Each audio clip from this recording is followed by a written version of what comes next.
Greetings, dear ones. Yeah, this is how it looks right in front of me and besides me while I'm recording.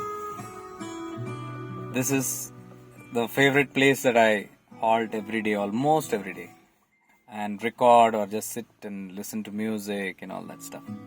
Very peaceful place. I feel very aligned here. And this is like my recording studio because no noise and no disturbance. I can do anything. I can play music. I have my privacy, all that.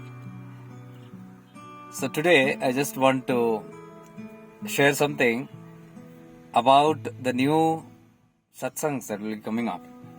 And these are from my deep insights that I had in a couple of days in my meditation very deeply.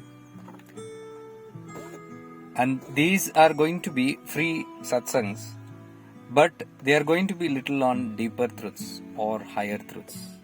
Now, what do we mean by deeper truths and higher truths? See, there is something called your truth and my truth. Sometimes I might find some truth and I say, oh, this is the truth. You might find something and say, oh, here is the truth. So that's your version of truth and my version of truth. But somebody might be right and somebody might be wrong. So beyond the field of right and wrong, there is a field which Rumi says exists. And Rumi always says, beyond the field of right and wrong, there is another field, I'll meet you there.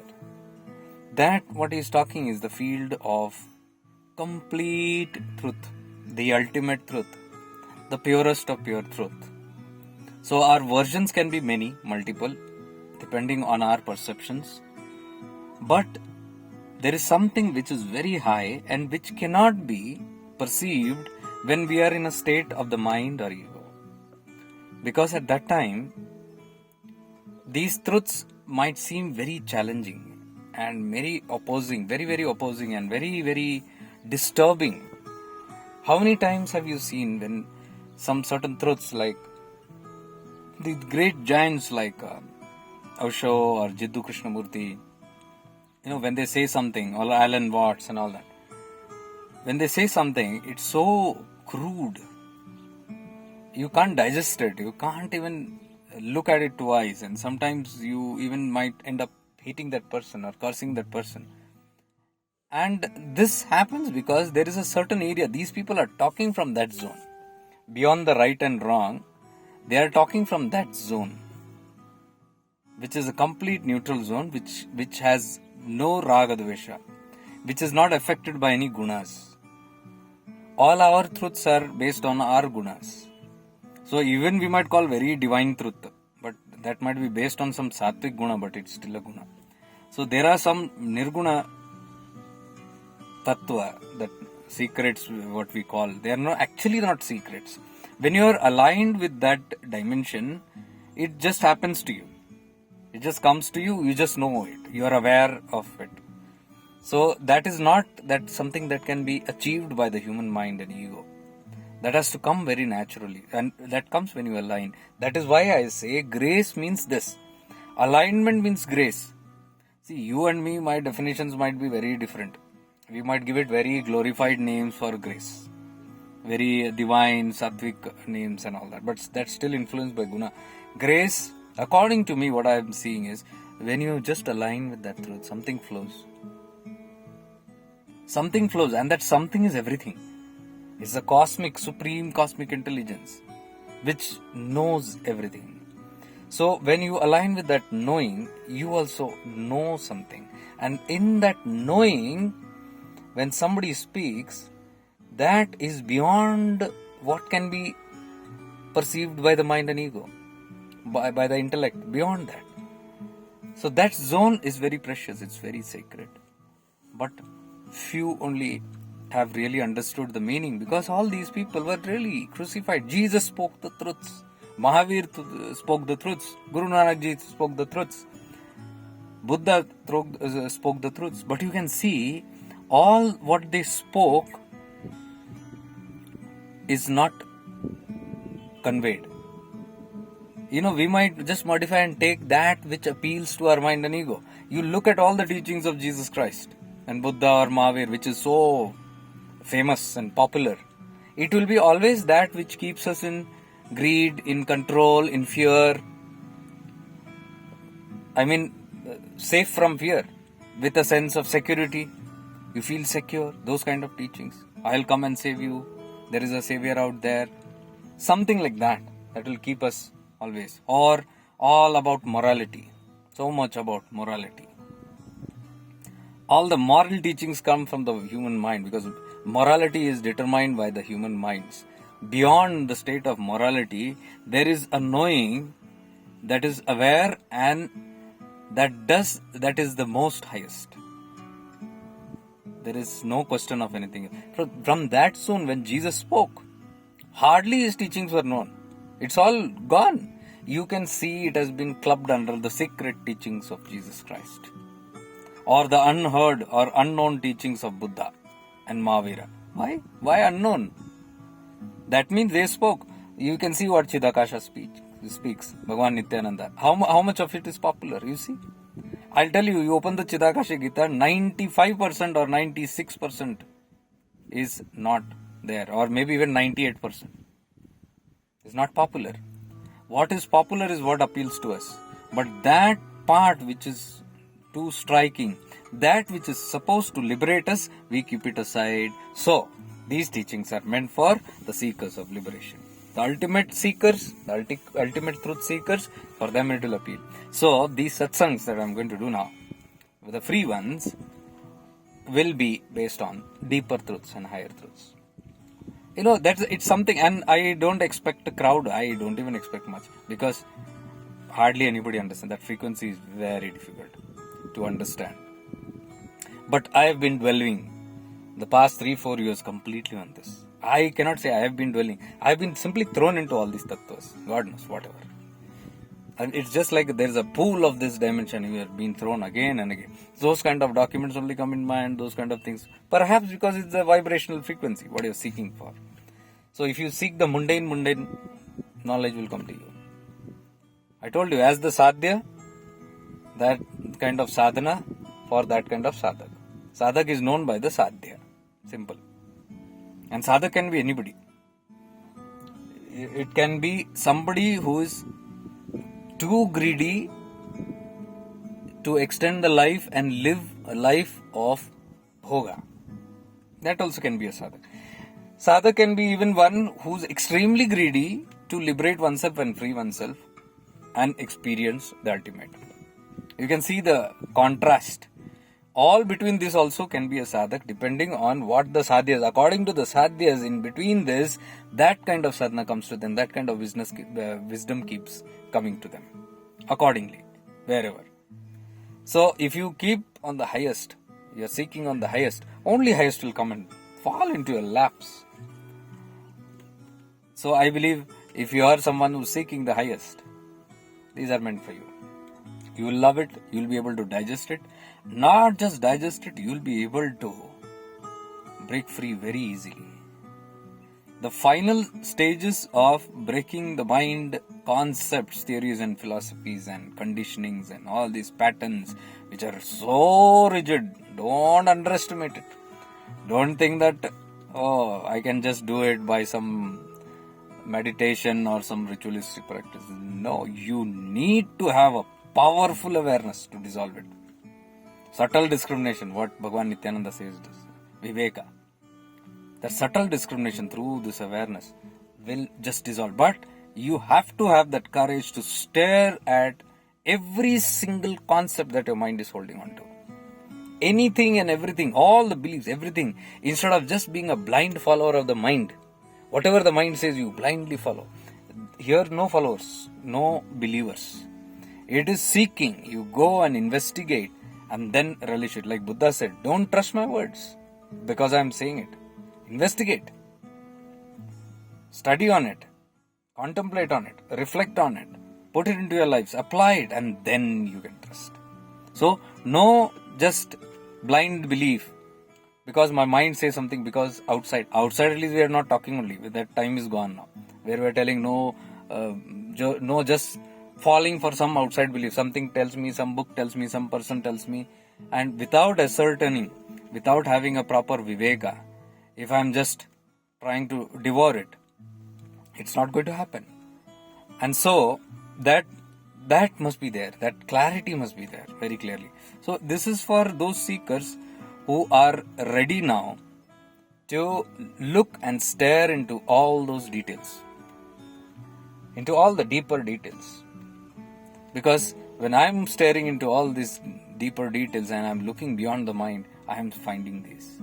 And it's I'm telling you guys, it's very liberating.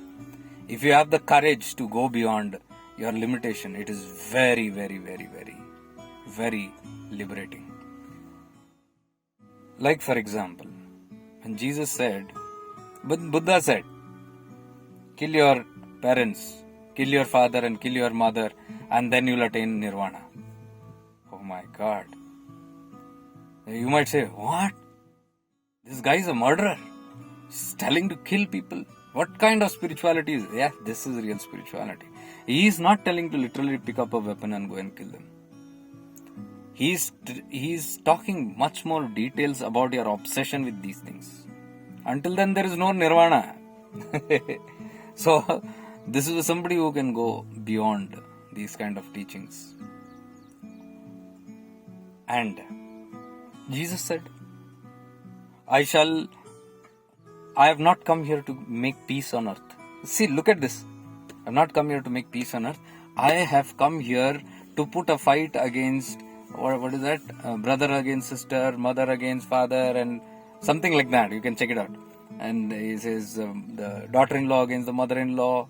I have come here to put war amongst them, he says. Because when you have a war with them, you will turn to me. And he said, only those who succeed in this are my disciples. Now you can see, oh my God, it sounds so horrible to the mind, and that is why he can get crucified. But he's not talking from that literally that go and kill them. He's talking very, very deep. Because there is where the self-realization and all happens. You cannot go with all these kind of things and then go into that field, because that is a very unfortunate myth that is going around in the spiritual arena, that we keep on doing whatever we are doing and it will just happen one day. It will just come. You keep just meditating now. With meditating, that meditation must lead you to vairagya. If that meditation doesn't lead you to vairagya, you are in bondage. Why do you think this brahmacharya, grahastha, vanaprastha, sannyas, why do you think 4 ashrams are there? What is the end of these grahastha? It ends in sannyasa. It doesn't end in grahastha. So we have to identify and understand what are we, kya khichdi pakare hum in teachings ka. Are we even aware of something that is beyond this, or are we happy with this? If we are happy, that's I'm talking to a different crowd. I'm talking to somebody who is not just happy with this and who are seeking little more deeper.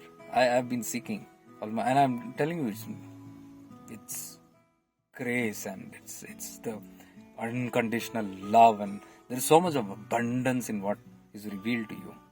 And when I see all this revealed, then I see, oh my God, never known. And it will never be known until you cross that zone. However, much ever catchy phrases you guys like, secret meditations and rare meditations and secret something from this place, that place. It is all the samsaric meditation only. It will still keep you in samsara. It will not liberate. Because these teachings and this frequency which is there, why it is said it is only for the worthy? Why was only Brahma Gyan given only to worthy disciples? Why 12 years of seva to the Guru was needed? Because in that the ego dies. And when the ego and mind dies, then only you are ready to receive something that is higher. And for that, the more hard the ego mind, the more hard the tapasya. That Himalayan yogi, what he told me, jitna jatil karam utna jatil tapasya. So don't be too much carried away by the word tapasya. It just means you have too much of jatil karma.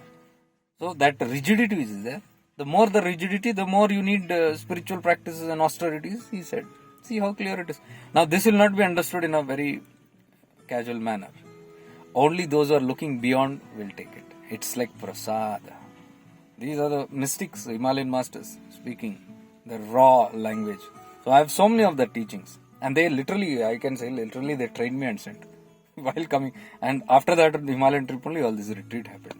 So that was very perfect and powerful and very timely. That helped me in the work that I am made to do.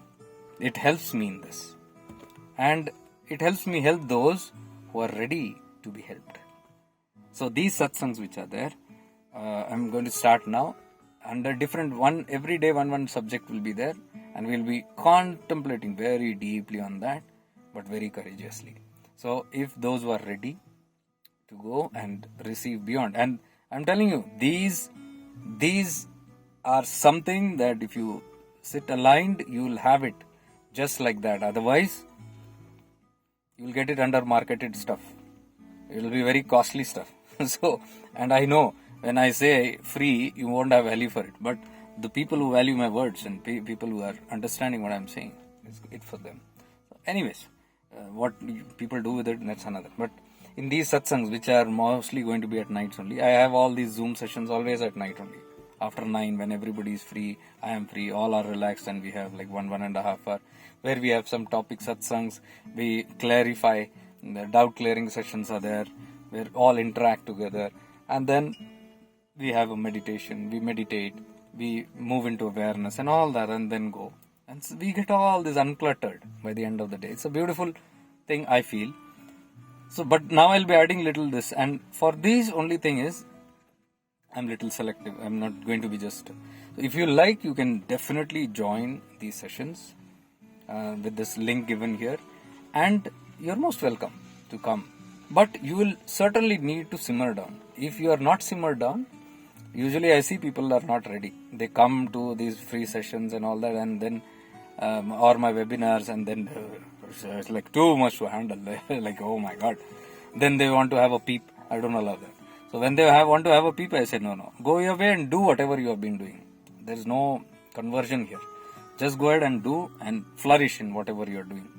So here only those who have simmered down, those who cannot become restless, those who will not become agitated, furious, confused, depressed, spiritual depression, then it's for them. Like the Nirlambi Yoga, Kalagyan, Devikalotra, all this. So why do you think Lord Shiva is telling in the end that it has to be supportless? The object has to may not be there. Objectless meditation, objectless devotion. Why do you think? So that he tells Ma Parvati again, only for mature seekers, the ripe ones. So whoever you feel you are ripe, how do you know you are ripe? If these tattvas call you and make you simmer down and contemplate deep within, that's for you. And you'll see that when you sit down and simmer, it blows off all these patterns which are there. The satsangs are very powerful. It just blows off. Over a period of time, you can see sudden changes coming, sudden freedom, and you do not know. You can't explain. No need to explain. But this is what happens when those rigid patterns get cleared off. So that's the power of satsang that is strongly suggested by Vashishta Mahamuni in Yoga Vashishta. The power of satsangs. So satsangs, satya ke sang, sit with the truth, the ultimate truth, not your truth or my truth. That is debatable. Here there is no debate. Here there is just oneness with that higher truth. So you are most welcome, and of course you will know as you join. Even I will know as you join. And there also, what I look for is consistency. You must be able to sit in that time, no coming, going, and all those things. I lock the room after a certain time, and even if it is 5, 10, 20 people, whatever it is. Usually, the sessions there are 60, 70 people, but for these I'm telling.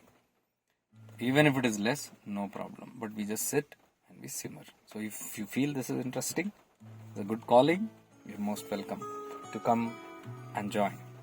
So I'll begin very soon, maybe probably next week or something, or probably after these sessions of Avadut Gita and living in your divine presence and meditating on Guru Tattva. These three programs which are there, once it's over, maybe after that, or maybe I might start today, tomorrow, whenever. As I feel the spontaneity, I will do it. So I thought I'll just put a video on this. Much divine love and light to all of you. Stay blessed.